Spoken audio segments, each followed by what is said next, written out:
ওবায়দুল কাদের বাংলাদেশে আছে সেটা আসিফ নজরুল জানতেন না? অবশ্যই জানতেন।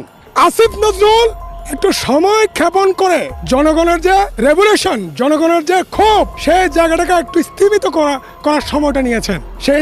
সেই ক্ষোভের জায়গাটা যখন একটু কমছে, তখন আপনি আসিফ নজরুল সাহেব, আপনি ওবায়দুল কাদের ওরফে কাউয়া কাদেরকে বাংলাদেশ থেকে পালিয়ে যেতে সুযোগ আপনি করে দিয়েছেন।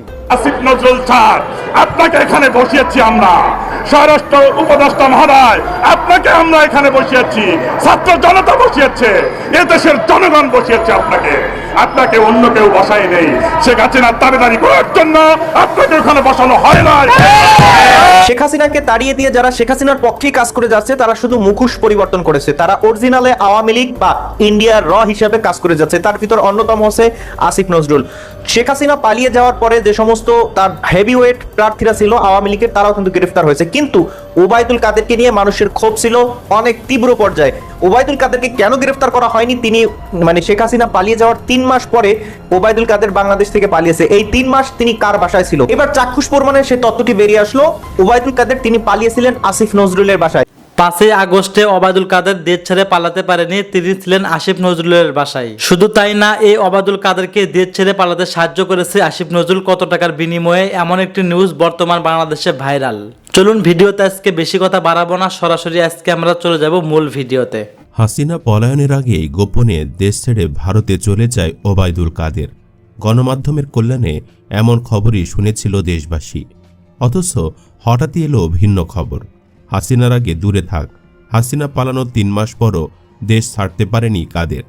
আওয়ামী সরকার পতনে 3 মাস 3 দিন পর অবশেষে গত 8 নভেম্বর দেশ ছেড়ে ভারতে পালিয়ে যেতে সক্ষম হয় লীগের দ্বিতীয় সর্বোচ্চ এই দোসর। এমন খবর গণমাধ্যমে আসার পর থেকে তোলপাড় গোটা দেশ। চারিদিকে প্রশ্ন উঠেছে, এতদিন তাহলে কোথায় লুকিয়েছিল কাদের? প্রায় 100 দিন সময় পেলেও ডক্টর ইউনূস সরকার কেন তাকে আটক করতে পারেনি? এই ব্যর্থতার দায় পড়ছে আসিফ নজরুলের ঘাড়ে। অনেকে প্রশ্ন তুলেছেন, আইনমন্ত্রীর চেয়ারে বসে কি করেছে নজরুল, নাকি সে নিজেই কাদেরকে তার বাসায় জায়গা দিয়েছিল? আরও বিস্তারিত থাকছে বাকি ভিডিও জুড়ে। ছাত্র জনতার অভ্যুত্থানে ক্ষমতাচ্যুত আওয়ামী লীগের সেকেন্ড ম্যান হিসেবে পরিচিত ওবায়দুল কাদের দেশে নাকি বিদেশে, সেটা নিয়ে 5 আগস্টের পর থেকেই আলোচনা ছিল। অবশেষে তার অবস্থান নিয়ে ধোঁয়াশা কেটেছে। ক্ষমতাচ্যুত হওয়ার পরও 3 মাস সে দেশেই আত্মগোপনে ছিল। গত 8 নভেম্বর লীগের সাধারণ সম্পাদক দেশ ছেড়ে ভারতে পালিয়ে যেতে সক্ষম হয়। গণমাধ্যমের খবর অনুযায়ী 3 মাস ওবায়দুল কাদের দেশেই ছিল, এমনকি সে নিরাপদ স্থানে যত্ন আত্মীতেই ছিল। অবশেষে সড়কপথে সিলেট হয়ে ভারতের মেঘালয়ের শিলং পৌঁছায় এবং সেখান থেকে কলকাতায় চলে যায়। বর্তমানে কাদের সেখানেই আছে।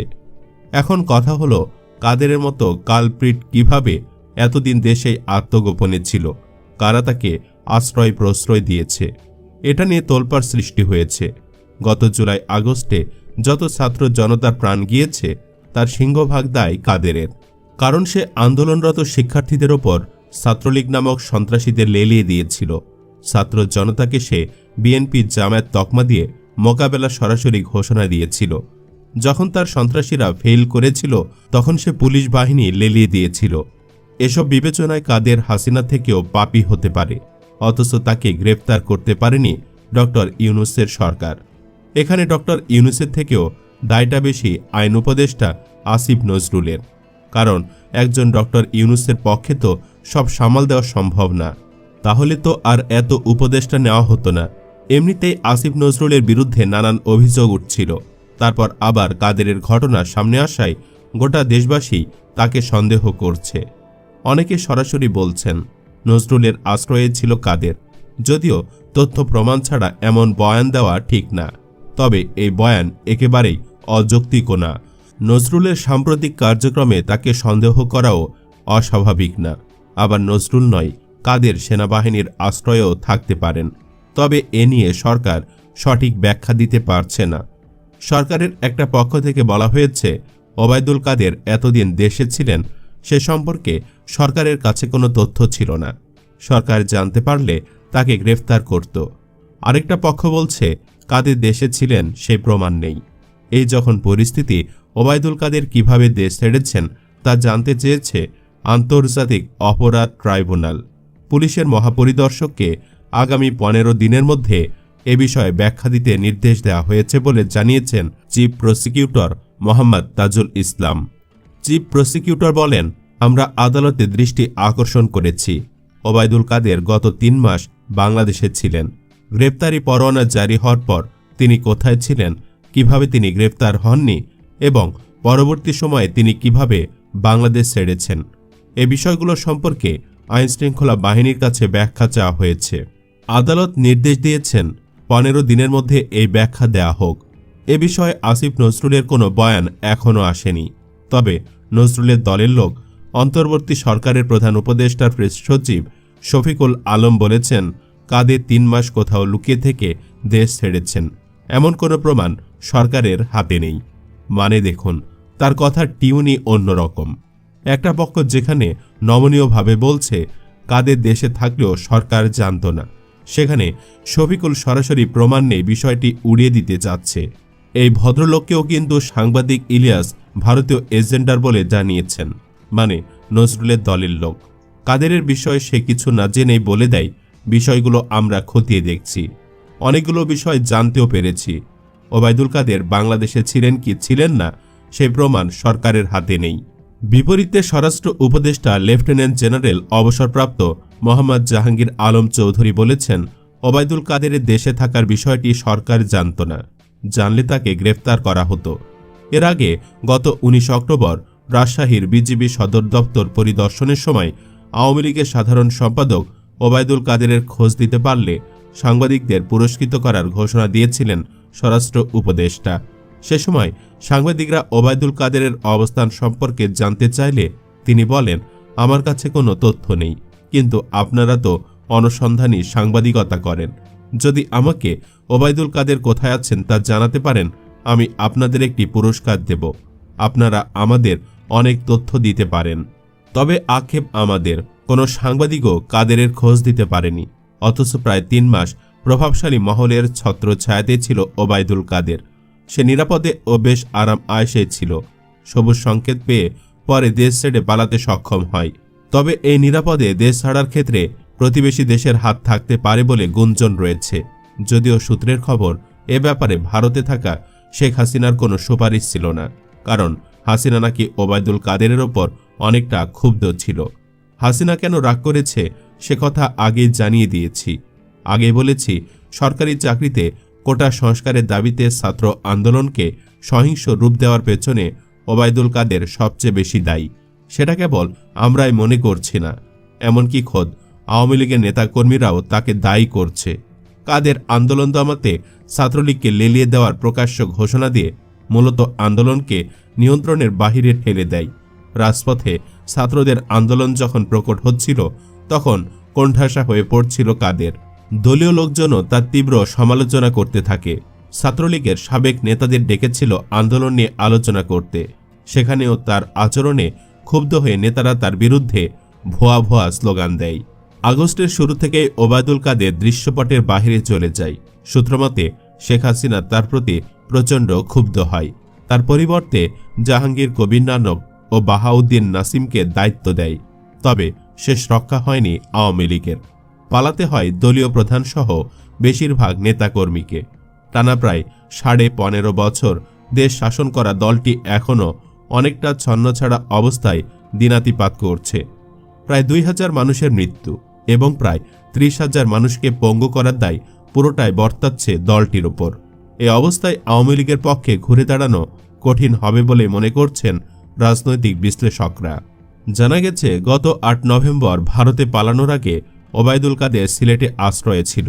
সেখান থেকে সড়কপথে বিশেষ ব্যবস্থায় ভারতের মেঘালয়ের রাজধানী শিলংয়ে পৌঁছায়। সেখান থেকে যায় কলকাতায়। সেখানে আওয়ামী লীগের যেসব নেতা অবস্থান করছে তাদের কারো কারো সঙ্গে ওবায়দুল কাদেরের সাক্ষাৎ হয়েছে বলে জানা গেছে। এক্ষেত্রে তারা সবাই ভারত সরকারের আনুকূল্য পাচ্ছে। ফলে অনেকের পাসপোর্ট না থাকলেও তেমন কোনো সমস্যার মুখোমুখি হতে হচ্ছে না। পরিশেষে একটা তথ্য দিই, অনেকে হয়তো কাদের গ্রেফতার না হবার দায় নজরুলের ওপর চাপাবেন।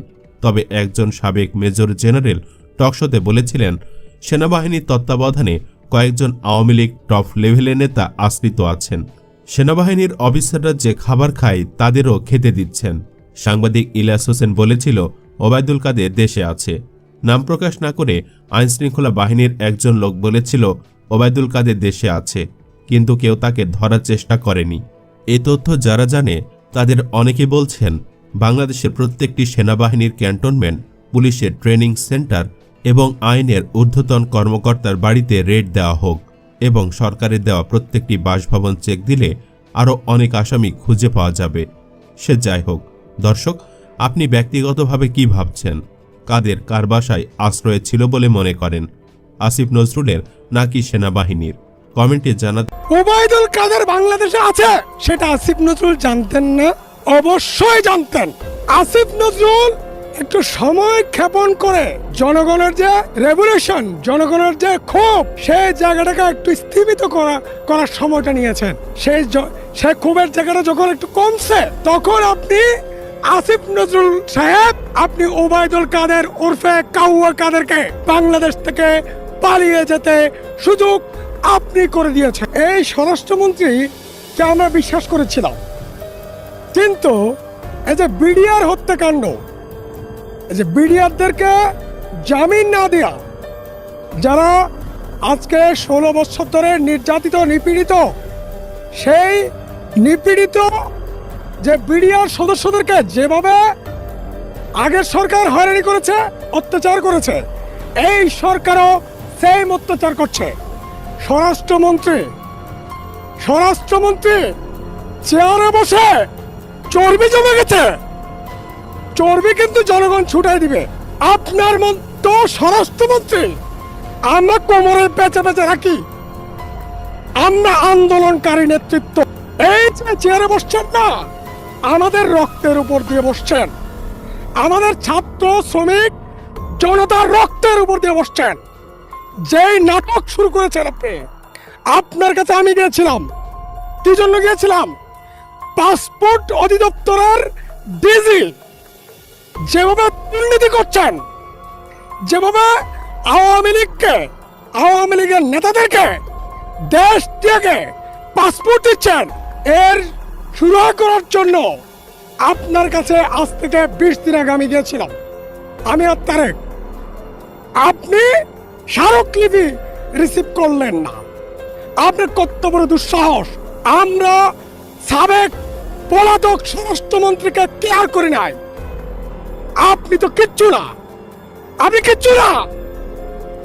আপনি বিডিআর হত্যাকাণ্ডের যে ঘটনা, সেই ঘটনায় অবৈধভাবে আটক বিডিআর সদস্যদেরকে জামিন দিবেন এবং এই বিডিআর হত্যাকাণ্ডের ঘটনা পুনঃ তদন্ত করার জন্য স্বরাষ্ট্র মন্ত্রণালয়ের আদেশ জারি করবেন এবং এই বিডিআর হত্যাকাণ্ডের জন্য, দেশদ্রোহিতার জন্য শেখ হাসিনার সাথে যারা যারা ছিল, যেসব মন্ত্রী ছিল, তাদের বিচার করবেন এবং ভারতকে ধরবেন। যদি এই ঘটনার পুনঃ তদন্ত না হয়, তাহলে আপনিও যে ভারতের দালাল, আপনিও যে শেখ হাসিনার দালাল, সেটা কিন্তু ইতিমধ্যেই প্রমাণ হয়ে গেছে। এখন রিকভার কিভাবে করবেন সেটা নিয়ে ভাবেন, না হলে চেয়ার সব ব্যাংকের তস্তস। স্বরাষ্ট্রমন্ত্রী, আপনার পথ থাকবে না। আমরা কিন্তু টান দিতে জানি, কোন জায়গায় টান দিলে আপনার মতো স্বরাষ্ট্রমন্ত্রীর তস্তস হয়ে যেতে পারে সেটা আমরা ভালো করে জানি। আমরা মাঠের লড়াকু, আমরা গালবাস না, আমরা মাঠের লড়াকু। সাবধান আসিফ নজরুল। এই আসিফ নজরুলের বিষয়ে আমরা, বিশেষ করে আমি প্রথম কথা বলা শুরু করেছিলাম বিপ্লবোত্তর প্রথম সপ্তাহে। এখন ইলিয়াস কথা বলছেন, মিনাকি কথা বলছেন। এখন দেশের আপামর জনগোষ্ঠী এই আসিফ নজরুলের দালালি, আসিফ নজরুলের আওয়ামীপনা, আসিফ নজরুলের ভারতীপনা নিয়ে কথা বলছেন। আমার খুব ভালো লাগছে যে এই আসিফ নজরুলকে আপনারা কতদিন ধরে ছিলেন। যারা, যেসব এলিট যেসব সরকারের চামচা দালাল আসিফ নজরুলের পক্ষে কথা বলছেন, যে আপনাদেরকে বলি, আসিফ নজরুলকে কতদিন ধরে চিনেন? আমি ঢাকা বিশ্ববিদ্যালয়কে 24 বছর ধরে চিনি। ঢাকা বিশ্ববিদ্যালয়ের রাজপথের আন্দোলন সংগ্রামের 24 বছরের যোদ্ধা এই আসিফ নজরুল কে, সেটা আমাদের চেয়ে আপনারা বেশি চিনবেন না, চেনার কথা নয়। এই আসিফ নজরুলকে এই বিগত 24 বছরে কখনো ছাত্র আন্দোলনের পাশে আমরা পাই নাই, জনগণের আন্দোলনের পাশে পাই নাই। এবার একটু কি করছে, ফেসবুকে টুকটাক মাইরা কথা বইলা উনি জোর করে ওখানে অ্যাডভাইজার কমিটিতে ঢুকে গেলেন। আচ্ছা আসিফ নজরুল সাহেব, আপনি যে এই 5 আগস্টের সময় যে বঙ্গভবনে ঢুকলেন, ক্যান্টনমেন্টে ঢুকলেন, কার পারমিশন নিয়েছেন? বৈষম্য বিরোধী ছাত্র আন্দোলনের পারমিশন নিয়েছিলেন? নেন নাই। তাহলে কার পারমিশনে আপনি ক্যান্টনমেন্টে ঢুকে সেনাবাহিনীর নিয়ন্ত্রণ নেওয়ার চেষ্টা করলেন, সরকারের নিয়ন্ত্রণ নেওয়ার চেষ্টা করলেন? আপনার প্রত্যেকটা কর্মকাণ্ড জনগণ ওয়াচ করছে, আমরা ওয়াচ করছি। আপনি হচ্ছে ভারতের দালাল। এই আসিফ নজরুল হচ্ছে ভারতের দালাল। যদি ভারতের দালাল না হতো, 4 মাসে যা কর্মকাণ্ড করেছেন, আপনি বলছেন না আসিফ নজরুলের বিরুদ্ধে কি অভিযোগ তুলবো? আমি তুলবো। অভিযোগ হচ্ছে এই আন্দোলন হয়েছে বৈষম্য বিরোধী ছাত্র আন্দোলনের নেতৃত্বে। বৈষম্য বিরোধী ছাত্র আন্দোলনের মূল নেতা হচ্ছে ডাকসুর সমাজ সেবা সম্পাদক আক্তার হোসেন। আর নাহিদ আসিফ হচ্ছে তার কর্মী। আক্তার, নাহিদ, আসিফ হচ্ছে আমাদের কর্মী। সুতরাং আপনি আক্তারকে বাদ দিয়ে, আক্তারকে ক্যাবিনেট থেকে বাদ দিয়ে আপনি নাহিদ আসিফকে মন্ত্রীর প্রস্তাবনা দিলেন, মন্ত্রী উপদেষ্টা বানাইলেন। কার পারমিশন নিয়েছেন আপনি? আক্তারের পারমিশন নিয়েছেন? বৈষম্য বিরোধী আন্দোলনের পারমিশন নিয়েছেন? নেন নাই। আপনি নিজে উৎপট কতগুলো লোককে সমন্বয়ক বানাইয়া আপনি উপদেষ্টা হয়ে গেলেন। এটা হচ্ছে আপনার প্রথম প্রতারণা। এর ফলে কি হয়েছে? আক্তারকে ক্যাবিনেটে না নেওয়ার কারণে, আক্তারের জুনিয়রদেরকে ক্যাবিনেটে নিয়ে আসার ফলে বৈষম্য বিরোধী ছাত্র আন্দোলনের প্রথম 1.5 মাস কি হয়েছে, অভ্যন্তরীণ দ্বন্দ্ব তৈরি হয়েছে, সেটা আপনি করেছেন। এটা হচ্ছে আপনার প্রথম জাতীয় প্রতারণা। আপনি আওয়ামী লীগকে বাঁচানোর জন্য যত আকাম কুকাম সব আপনি করেছেন। 626 জন যারা পালিয়েছে তাদেরকে কে পালাতে সুযোগ করে দিয়েছে? আসিফ নজরুল সুযোগ করে দিয়েছে। যে সমস্ত লুটেরারা, দুর্নীতিবাজেরা, খুনিরা দেশকে 16 বছরে ধ্বংস করে দিয়েছে, তাদেরকে এক্সিট রুট তৈরি করে দিয়েছে। ধন্যবাদ প্রিয় দর্শকবৃন্দ, আমাদের ফুল ভিডিওটি দেখার জন্য আপনাকে জানাই অসংখ্য ধন্যবাদ। তো বন্ধুরা, এতক্ষণ আপনারা দেখলেন ওবায়দুল কাদের 5 আগস্টের পরে দেশ ছেড়ে পালাতে পারেনি। তিনি ছিলেন ছেলে আসিফ নজরুলের বাসায়, এবং এই আসিফ নজরুলই ওবায়দুল কাদেরকে দেশ ছেড়ে পালাতে সাহায্য করছে, এমন একটি নিউজ আপনারা দেখলেন। এই বিষয় নিয়ে আপনাদের কি মন্তব্য অবশ্যই কমেন্ট বক্সে কমেন্ট করতে ভুলবেন না। আর হ্যাঁ, এমন নিত্য নতুন আপডেট খবর সবার আগে পেতে এখনই আমাদের এই পিচ্চি সাকিব ইউটিউব চ্যানেলটি সাবস্ক্রাইব করুন। ধন্যবাদ।